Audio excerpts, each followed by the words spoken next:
ఆయన సిలువలో ఆయన ప్రాణాన్ని పెట్టడానికి ఇష్టపడ్డాడు. ఎందుకంటే నా బిడ్డలు ఎక్కడ నశించిపోకూడదు, నా బిడ్డలు ఎక్కడ పాపంలో జీవించకూడదు అని ప్రభు ఏం చేశాడంటే ఆయన సిలువలో ఆయన ప్రాణాన్ని పెట్టడానికి సిద్ధపట్టయ్యాడు.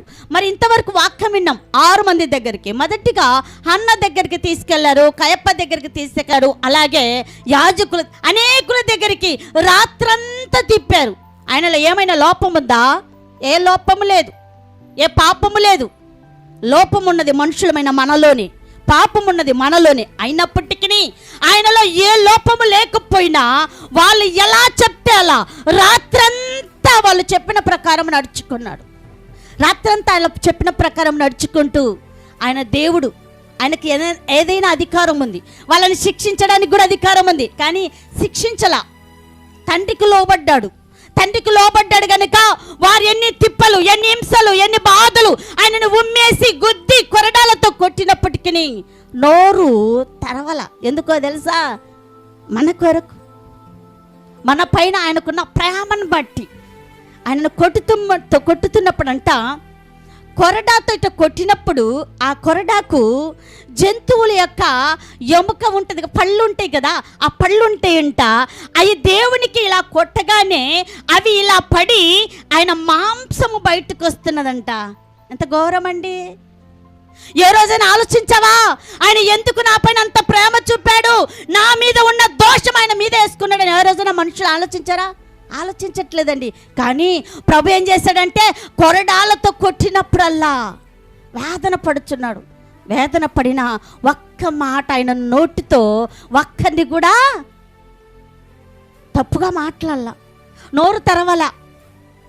నోరు తెరవక ఉన్నప్పటికీ ఆయన అంటున్నాడు, తండ్రి వీరేమి చేయుచున్నారో వీరెరుగరు. అబ్బా, ఎంత దయగలిగిన ప్రేమ అండి ఆయనది!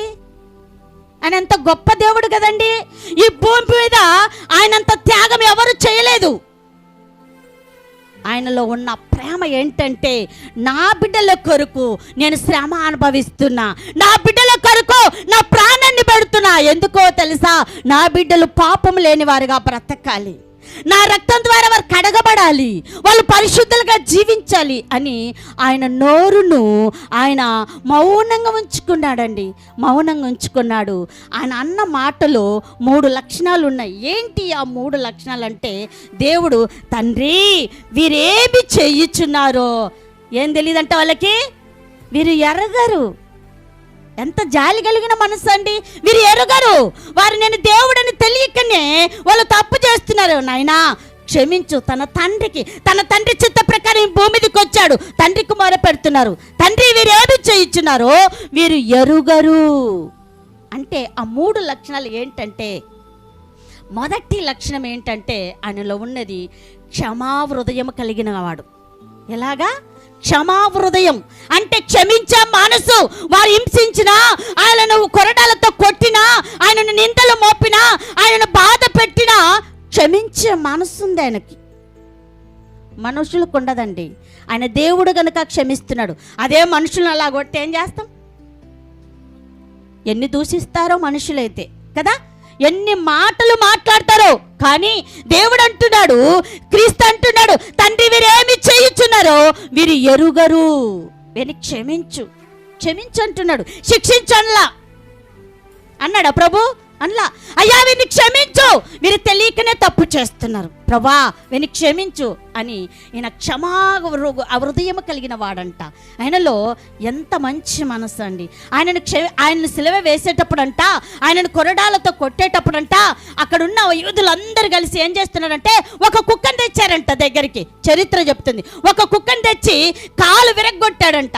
విరగొట్టి దాని దగ్గర నిలువబెట్టి, నువ్వు నిజంగా నీవు దేవుడవైతే దీన్ని ఏం చేయాలి? స్వస్థపరచు. ఏమంటున్నారండి? నువ్వు నిజంగా దేవుడవైతే దీన్ని ఏం చేయాలి? స్వస్థపరచు. అంటే హేళన చేస్తున్నారు ప్రభుని. ఆయన గొప్పతనాన్ని వాళ్ళు రుచి చూడక హేళన చేస్తున్నాడు. ప్రభు అయినప్పటికీ మౌనంగా ఉన్నాడు. ఆయన నోరు తెరిచి మాట్లాడే శక్తి ఉంది, కానీ తన తండ్రికి లోబడ్డాడు. దీనికి ఒక మాట చెప్పాలనుకుంటున్నా. ఒక ఊరిలో ఒక తండ్రికి 2 కుమారులు ఉన్నారంట. జాగ్రత్తగా వినాలి. తండ్రికి 2 కుమారులు ఉన్నారు. పెద్ద కుమారుడు తండ్రి మార్గంలో నడుస్తున్నాడు. పెద్ద కుమారుడు తండ్రి ఎలా చెప్తాలని నడుస్తున్నాడు. తండ్రి చెప్పే మాటకు విధేయత కలిగి తండ్రి మార్గంలో నడుస్తున్నాడు. చిన్న కుమారుడు ఉన్నాడు, దొంగగా తయారయ్యాడు. ఎలాగయ్యాడు? దొంగ. వినాలి జాగ్రత్తగా. దొంగగా తయారాడు. ఒక దొంగగా తయారైతే తండ్రికి ఏముంటుంది? బాధ కదా, వేదన. తండ్రి చెప్తున్నాడు, అరే బాబు, నువ్వు అలా జీవించొద్దు, నువ్వు మంచి మార్గంలో నడు, దేవుని బిడ్డగా ఉండు, నువ్వు పాపపు పని చెయ్యకు, దొంగతనము చెయ్యొద్దు అంటే తండ్రి మాట వినలేదు వాడు. తండ్రి మాట వినక చిన్న చిన్న దొంగతనాలు చేస్తూ చేస్తూ సంపాదించుకుంటూ తండ్రికి దూరంగా వెళ్ళిపోతూ ఈ పెద్ద పెద్ద దొంగతనాలు కూడా చేయడం మొదలుపెట్టాడు. ఒక దినము తండ్రి చనిపోతున్నాడు. తండ్రి చనిపోతూ తన పెద్ద కుమారుని పిలిచాడు, నానా కుమారుడా, నువ్వైతే మంచి మార్గంలో ఉన్నావు, నీ తమ్ముడు చెడు మార్గంలో ఉన్నాడు, నీ తమ్ముడును బాగుపరచాలి, నువ్వేం చేస్తావో నాకైతే తెలీదు, నేను ఈ లోకాన్ని విడిచి వెళ్ళిపోతున్నా, నీ తమ్ముడిని సరిచేయి, నీ తమ్ముడు జీవితాన్ని బాగుపరచు అని తన పెద్ద కుమారుడికి చెప్పగానే పెద్ద కుమారుడు అన్నాడంట, తన తండ్రి చనిపోతున్న సమయంలో తండ్రికి వాగ్దానం చేశాడంట, నాన్న నీ తమ్ముడిని నేను మారుస్తాను, దేవుని బిడ్డగా చేస్తాను అని తన తండ్రికి వాగ్దానం చేశాడు. ఎందుకో తెలుసా? మరణకరమైన స్థితిలో ఇక చనిపోతున్నాడు, తండ్రికి వాగ్దానం చేశాడు. తండ్రి చనిపోయాడు. తన తమ్ముడిని మార్చాలి. ఎందుకు?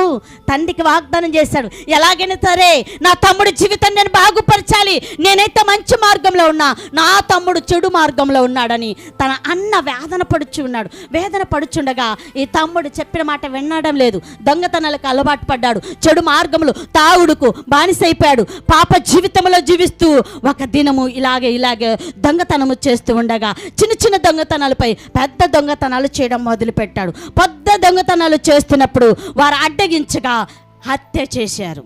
ఏం చేశాడు? దొంగతనాలపై హత్య కూడా చేయడం మొదలుపెట్టాడు. ఒక వ్యక్తిని తను అడుగుతున్న ఆ బంగారమును ఆ డబ్బులు ఇయ్యలేదని ఏం చేశాడు? హత్య చేశాడు. హత్య చేయగానే ఏమైపోయాడు? ఆ వ్యక్తి చనిపోయాడు. హత్య చేసినప్పుడు ఆ రక్తమంతా తన బట్టలకు అంటుకున్నది. బట్టలకు అంటుకోగానే హత్య చేసి తన దగ్గర ఉన్న డబ్బులను బంగారును లాక్కొని పరిగెత్తుతూ ఉండగా పోలీసులు చూశారు. పోలీసులకు వర్తమానం అందింది. వర్తమానం అందగానే ఈ వ్యక్తిని ఎలాగైనా సరే పట్టుకోవాలని పోలీసులు తన వెంటాడుతూ ఉన్నారు. పట్టుకోవడానికి అర్ధరాత్రి వేళ పోలీసులు వస్తుండగా పరిగెత్తి ఎక్కడికి వచ్చాడో తెలుసా? తన ఇంటికి వచ్చేసాడు. తన ఇంటికి రాగానే తలుపు తట్టాడు. ఆయాసపడుతూ పరిగెత్తి అలసిపోయి ఆ రక్తపు బట్టలతో ఇంటికి రాగానే తలుపు తట్టగా అన్న తలుపు తీశాడు. తలుపు తీయగానే అన్న ఆ తమ్ముడు ఎలా పరిస్థితిలో ఉన్నాడు? భయంకరమైన రక్తపు బట్టలతో ఉన్నాడు. రక్తపు బట్టలతో ఉండగానే తమ్ముడిని లోపలికి పంపించాడు. ఆ పోలీసుల యొక్క శబ్దం, ఆ వ్యాన్ యొక్క సౌండ్ వినగానే, ఆ ఆరన్ సౌండ్ వినగానే అన్నకు ఆలోచన వచ్చింది, అయ్యో నా తమ్ముడు పోలీసులు తీసుకెళ్తారు, నా తమ్ముడు ఏదో భయంకరమైన తప్పు చేశాడు, ఏదో హత్య చేశాడు. తన బట్టలు చూడగానే తన అన్నకు అర్థమైపోయింది, అయ్యో నా తండ్రికి నేను వాగ్దానం చేశాను. ఏ వాగ్దానం? నా తమ్ముడిని నేను బాగుపరుస్తాను నానా. మరణకరములో ఉండి చనిపోతున్న తన తండ్రికి వాగ్దానం చేశాడు, తమ్ముడిని నేను బాగుపరుస్తానని. వెంటనే లోపలికి వెళ్ళాడు తలుపేసి. లోపలికి వెళ్ళగానే తన తమ్ముడితో అన్నాడు, తమ్ముడిని ఆ బట్టలు ఇప్పివేయన్నాడు. ఇప్పివేశాడు. మంచి బట్టలు, తన అన్న వేసుకున్న బట్టలు తమ్ముడికి ఇచ్చాడు. తమ్ముని యొక్క బట్టలు, రక్తపు బట్టలు అన్న వేసుకున్నాడు. వెంటనే పోలీసులు వచ్చారు. పోలీసులు రాగానే ఆ రక్తపు బట్టలు ఎవరి దగ్గర ఉన్నాయి? అన్న ఒంటి పైన ఉన్నాయి. అప్పుడే వెంటనే అన్నను ఏం చేశారు పోలీసులు? బేడీలేసి తీసుకెళ్తున్నాడు. అప్పుడు ఏడుస్తున్నాడండి తమ్ముడు, అన్నా నేనెంత దుర్మార్గుడిని, నేను చేసిన తప్పును, నేను చేసిన పాపమును నీ పైన వేసుకుంటున్నావా అని రోదన చేస్తూ అన్న కాళ్ళ పైన పడ్డాడంట. అన్నా తమ్ముడు, నువ్వు బాగుపడితే నాకు చాలు, నేను తండ్రికి నేను వాగ్దానం చేశాను నీ జీవితము బాగుపడాలని అన్నాడు. చెప్పలేదు. పోలీసులకు ఏం తెలీదు? తమ్ముడు చేశాడని తెలీదు. అన్న వేసుకున్న బట్టలను చూచి అన్నం తీసుకెళ్తున్నప్పుడు అప్పుడు ఏడుస్తున్నాడు మోకరించి, అన్నా నేనెంత దుర్మార్గుడిని, నేను చేసిన పాపాన్ని నా అన్న నీ పైన వేసుకున్నావు అని రోదన చేశాడు. తన జీవితాన్ని మార్చుకున్నాడు. ఈరోజు మన యేసయ్య మనం చేసిన పాపాన్ని అంతా ఆయన భుజం మీద వేసుకున్నాడు. అన్నాడు అన్న వేసుకున్నట్లుగా తన తమ్ముడు జీవితం బాగుపడటానికి అన్న భుజము పైన వేసుకొని అన్న చేయని తప్పుని ఎలాగైతే తన మీద వేసుకొని జైలు పాలయ్యాడు, ఈరోజు మన యేసయ్య ఇక్కడున్న మనం అందరి కొరకు, ప్రపంచమాలి కొరకు, ప్రపంచంలో ఉన్న ప్రతి మానవుడి యొక్క పాపము ఆయన భుజము పైన వేసుకొని సిలువలో ఏలాడుతున్నాడండి. ఏ రోజన్నా ఆలోచించవా? ఏ రోజన్నా ఒక్క దినమన్నా ఇన్ని గుడ్ ఫ్రైడేలు పోతున్నాయి, ఏ రోజన్నా యేసు ప్రభు ఎందుకు సిలువలో మరణించాడు, ఎందుకు సిలువలో రక్తాన్ని కార్చాడు అని ఏ రోజన్నా ఒక్క మానవుడైనా ఆలోచించాడా? ఆలోచించరు.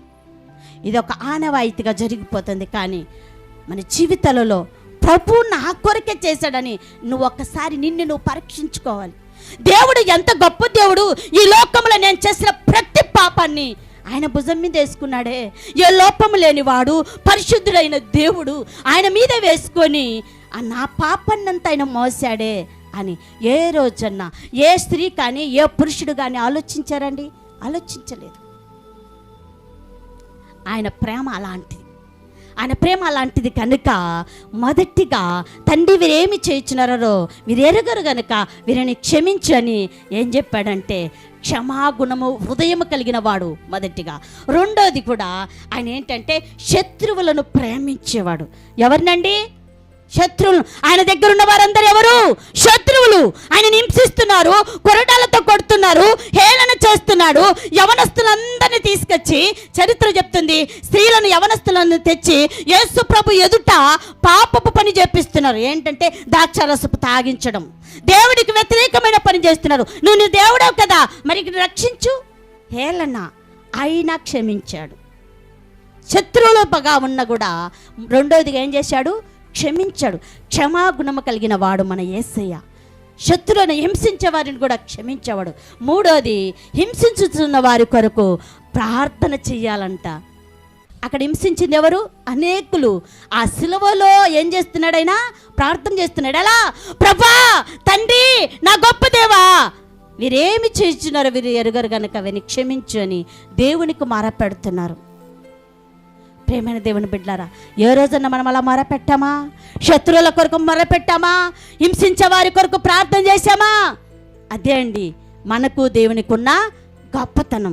దేవునిలో ఉన్న గొప్పతనాన్ని ఒకసారి మనము అనేక గుడ్ ఫ్రైడేల్లో వింటున్నాం, కానీ మార్పు లేని వారిగా ఉంటున్నాం. ప్రేమైన దేవుని బిడ్డారా, మార్పు కలిగిన వారిగా ఉండాలి, దేవునికి ఇష్టమైన వారిగా ఉండాలి, దేవునికి నమ్మకమైన వారిగా ఉండాలి. దేవుడు ఏం చేశాడు?